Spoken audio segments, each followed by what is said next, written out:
বিসমিল্লাহির রহমানির রহিম। আসসালামু আলাইকুম ওয়া রাহমাতুল্লাহি ওয়া বারাকাতুহু।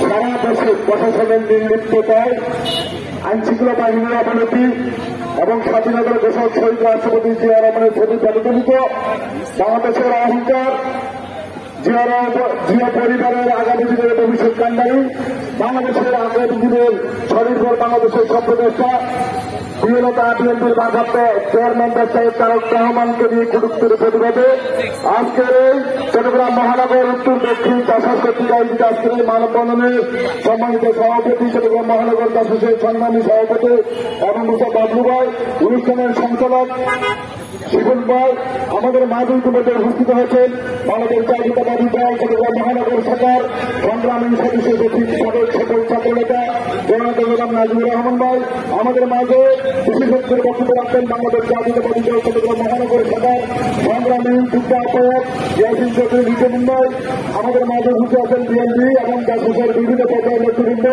সবাইকে আমার পক্ষ থেকে জাতীয়তাবাদী চট্টগ্রাম মহানগর শাখার পক্ষ থেকে সংগ্রামী শুভেচ্ছা আন্তরিক মোবারক জ্ঞাপন আছি।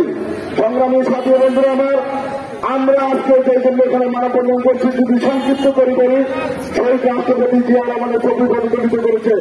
আমরা দেখেছি বিগত 17 বছর ফাঁসির হাসিনা থাকার কারণে জিয়া রহমানের ছবি প্রতিফলিত করার দুঃসাহস দেখাতে পারে নাই। আমরা আজকে দেখতে পাচ্ছি কিছু ছোট ভাইদেরকে দিয়ে ছবি প্রতিফলিত করাচ্ছে। কেন করাচ্ছে আমরা এও জানি। আমরা যদি শহীদ রাষ্ট্রপতি জিয়া রহমান সম্পর্কে বলে, শহীদ রাষ্ট্রপতি জিয়া রহমানের কোন লোক মানুষ হয়েছিল না। এই বাংলাদেশ চট্টগ্রামের কালিজা খবর কাছে থেকে শহীদ রাষ্ট্রপতি জিয়া রহমান জীবনের চুকুলিয়ে, পরিবারের চুকুলিয়ে বাংলাদেশের স্বাধীনতা ঘোষণা করেছে। আজকে কারা শহীদ রাষ্ট্রপতি জিয়া রহমানের ছবি প্রতিফলিত করেছে? জিয়া রহমান স্বাধীনতা ঘোষণা দিয়ে এই রহমানকে চুক্তি করে বাংলাদেশকে সোনালী সরকার পর্যন্ত বিজয় জিয়া পর্যন্ত বাংলাদেশের আলোচনা করেছে, চুক্তি করেছে। ঠিক কিনা ভাইয়া?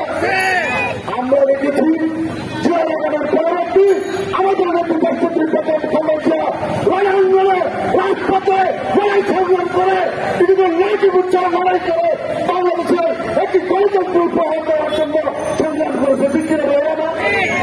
আমরা দেখছি এখন বেতন খাম্বাজিয়াকে নিয়ে কটূক্তি। বাংলাদেশের একটা নিরাপত্তা সরকার নতুন একটি গণতান্ত্রিক প্রক্রিয়া নির্বাচনে বেতন খাম্বাজিয়া সফল হয়েছে। তত্ত্বাবধায়ক সরকার হয়েছে, নির্বাচন হয়েছে, বেতন খাম্বাজিয়া নির্বাচিত প্রধানমন্ত্রী হয়েছে বাংলাদেশের প্রথম।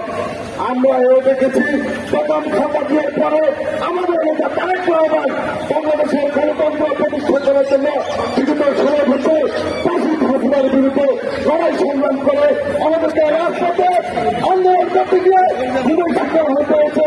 জেলে গিয়েছি, রাজপথ থেকে ছেড়ে গিয়েছি, জেল থেকে রাজপথে গিয়েছি।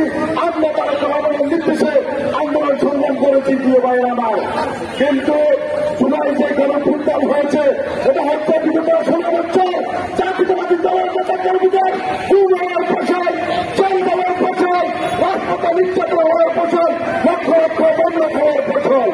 আমরা দেখেছি প্রশাসনের কিছু নির্লিপ্ততায় কারণে আপনারা দর্শনগুলি আপনারা আমাদের সরকার অন্তর্নির্ভর প্রতিষ্ঠান এবং জনতার অঙ্গ প্রতিষ্ঠান, আমরা যদি বলি ইসলামী শাসনতন্ত্র তার প্রতিষ্ঠান এখন জনতার বহুত্তরের প্রতিষ্ঠান, তাহলে এইসব প্রতিষ্ঠান বাংলাদেশের নির্বাচন চাইবে কেন? তারা তো সবসময় পরাজিত হয়ে আছে। আমরা তাদেরকে আহ্বান জানাবো, যদি রাজনৈতিক গণতান্ত্রিক দল হয়ে থাকেন নির্বাচনের কথা বলেন, অবিলম্বে আগামী ফেব্রুয়ারিতে অথবা ডিসেম্বরের কথা বলা হয়েছে। যদি নির্বাচন না যায়, বিএনপি যদি নির্বাচনের দাবিতে রাজপথে লাগে, আর কাউকে রাজপথে দেওয়া যাবে? আর কাউকে রাজপথে দেওয়া যাবে? আমরা চাইব আমরা আরেকটি সংগ্রামের মধ্যে দিয়ে আমাদের দাবি পূরণ করি। আমরা ন্যায়সঙ্গত দাবি নিয়ে রাজপথে আসি, ইনশাআল্লাহ আগামীতে থাকবো। আপনাদেরকে সবাইকে সতর্ক থেকে আন্দোলন সংগ্রামে আমার বক্তব্য শেষ করছে। বাংলাদেশ জিন্দাবাদ, বাংলাদেশ জাতীয়তাবাদী দল জিন্দাবাদ, জাতীয়তাবাদী চট্টগ্রাম মহানগর জিন্দাবাদ। আসসালামু আলাইকুম ওয়া রাহমাতুল্লাহি ওয়া বারাকাতুহু।